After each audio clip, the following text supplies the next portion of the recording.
Hello everyone, it's Halloween Heartthrob and today is the day. It's Halloween. So happy Halloween! What's up? Are you going trick-or-treating? What are you dressed up as? Let me know in the comments below. So I, on my Facebook page, if you're not following, you should follow, and everything will be down below in the description box, posted and asked you guys what you wanted to see from me this Hallowicked. Yes, it was a little bit shorter than most, so I didn't get to do as much as I wanted to, but I did enjoy the shorter time.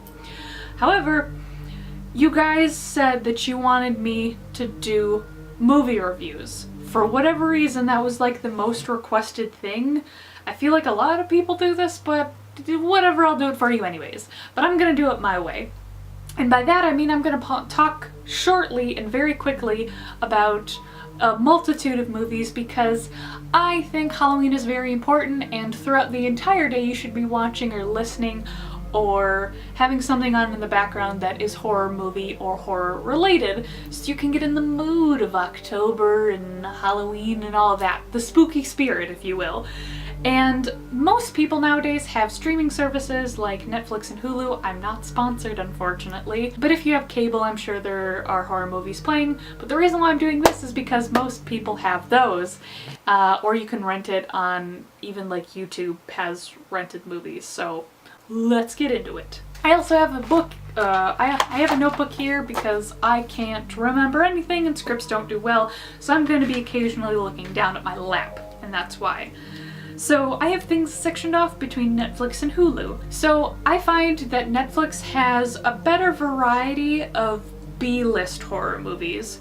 So if you're more of a B-list horror movie person like my cousin is, she loves B-list horror movies, and that means horror movies that aren't as good, don't have as big of a budget, aren't as grand as A-list horror movies that are super popular, that have a lot of following, and have high budgets.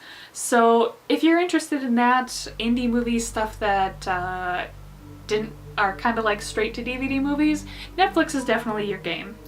Now, some of the things that I think that are worth anything on Netflix are the movie Hellraiser, which Hulu also has, the movie Creep. Now, the movie Creep isn't necessarily a horror movie per se, but it definitely does fall in the category of weird and definitely makes you feel uncomfortable. So Creep is definitely one of those movies that I think would be good, especially if you live alone. Dreamcatcher and Children of the Corn. Now Hulu also has this too. Now moving on to Hulu's movies. Right now I'm just doing movies.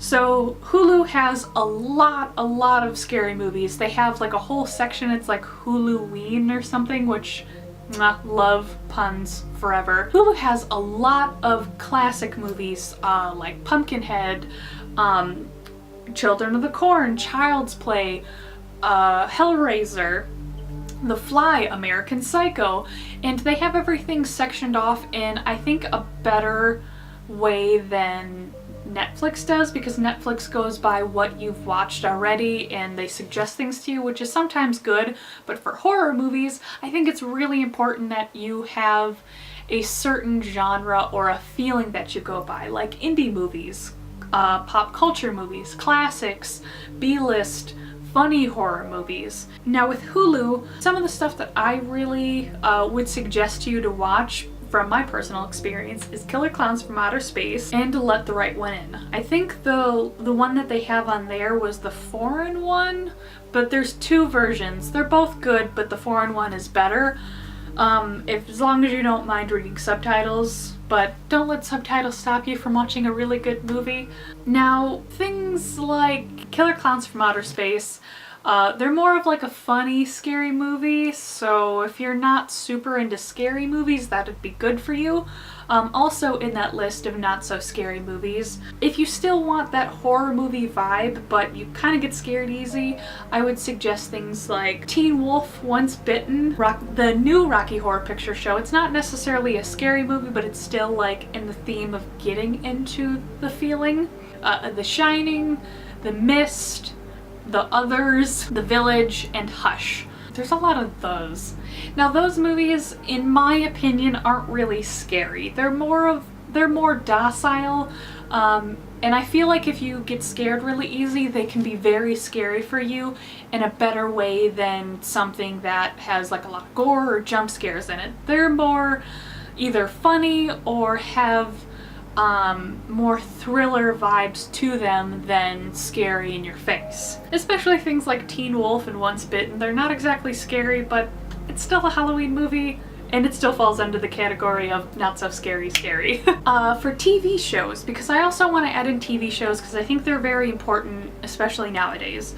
A lot of times people would prefer to watch a TV series instead of a movie. You get a lot longer of an experience with the characters, you can connect a lot better, and you get more of what you enjoy, which is good. The TV shows on Hulu that I suggest are not super scary because I feel like they don't really have a lot of scary stuff for TV shows on Hulu right now, but they have Buffy the Vampire Slayer, Angel, which is like a spin-off of that, and they also have the Addams Family, the original like black and white version of the Addams Family. Those are things to like get you in the mood. Angel and Buffy are more so like dramas than horror, but it's still in that realm, and they have tons and tons of episodes, so you can, if you're like me and you appreciate horror movies more than just one day, definitely I suggest those. Netflix has a new Sabrina the Teenage Witch. I haven't watched it yet. I'm kind of scared because I really enjoyed the original Sabrina the Teenage Witch, which Hulu has. So you can kind of have the two different versions. Now, from what I know in my experience, Sabrina the Teenage Witch, I really enjoyed it because it was campy, it was goofy, and for the first at least 4 seasons was a very 90s feel and early 2000s kind of feel to it, and it was very nostalgic for me, so I feel like I'm kind of like looking through it through rose-colored glasses. Now, moving over to the Netflix side of horror TV series, I feel like they got the better deal out of both. So movie-wise, I think Hulu has a better selection, and TV show-wise, Netflix has a better selection for horror things, like American Horror Story. They're on like season 7 or something like that, so you have a multitude of different styles and themes throughout American Horror Story. And I think that's great because you still have like the same general characters or actors, so if you like one series or one season, you can continue on and enjoy those characters in a different light, or actors, and there's different levels of scary and different types of tactics of scary or horror in each season. In the lighter side of horror shows, there's a new series called The Curious Creations of Christine McConnel, and if you like the campier stuff, if you like the more sarcastic shows, like Elvira, Mistress of the Dark, which by the way Hulu has that movie, definitely suggest you check it out. That is more so your style. However, it's kind of like a baking show, so I feel like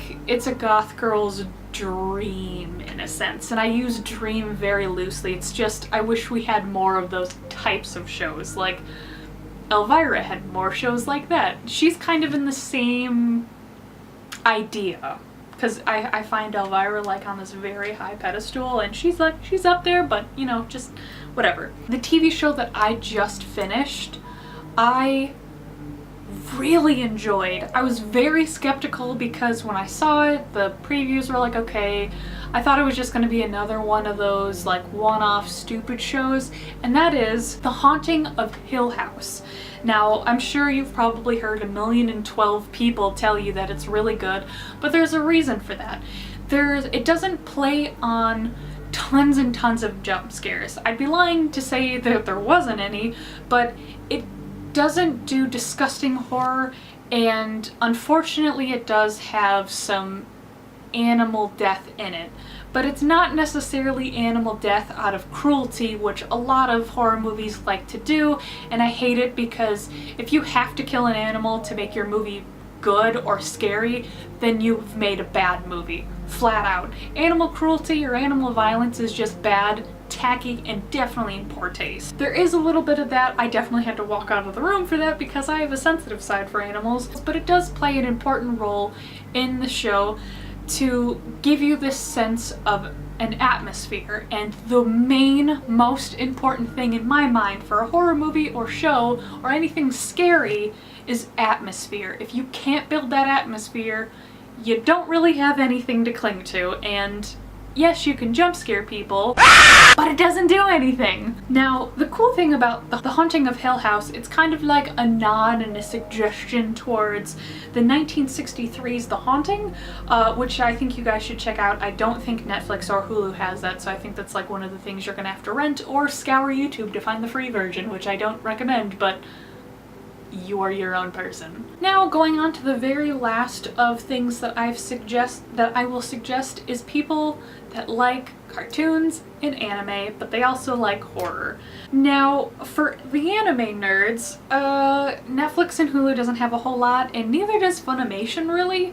However, Funimation does have a movie selection, if you will. I have checked to make sure, and I'll put the picture of what it is, of what I'm talking about, because I don't want to slaughter the name.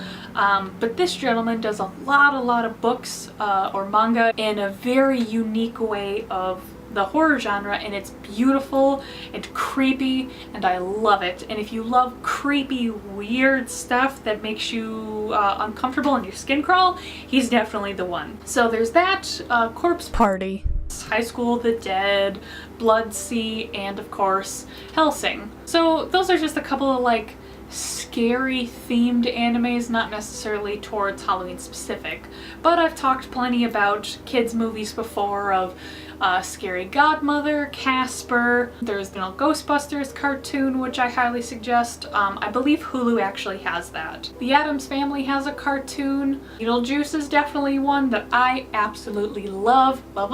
And those were some movies that I would suggest to get you in the Halloween mood. I didn't want to review each individual one super in depth because there are so many other people that do a much better job than I would. I will actually put in the description box below somebody called Dr. Wolfula. I really have I've been a big fan of his work and his movie reviews for a long time, and he does strictly horror movie related stuff. So if you're like me and enjoy horror genre, I definitely want you guys to check him out because he is like my king of horror movie reviews. Also, I'd like to take this time to say thank you very much for those who stick with me and watch my Hallowicked videos. I know they're not super popular because I know Halloween is like one of those more niche things to most, but it means a whole lot to me. The Hallowicked is kind of the whole reason why I created this channel, and I just really appreciate the support from you guys. So I want to close out Hallowicked by saying thank you and happy Halloween. I will see you next year for 2019's Hallowicked. Bye! I'm sorry about the jump scares, but I just had to. Everyone's entitled to their own scare on Halloween, of course. But on this point, I'd like to thank all of my patrons. BB, Lexi Fox, and Mariah G. Thank you.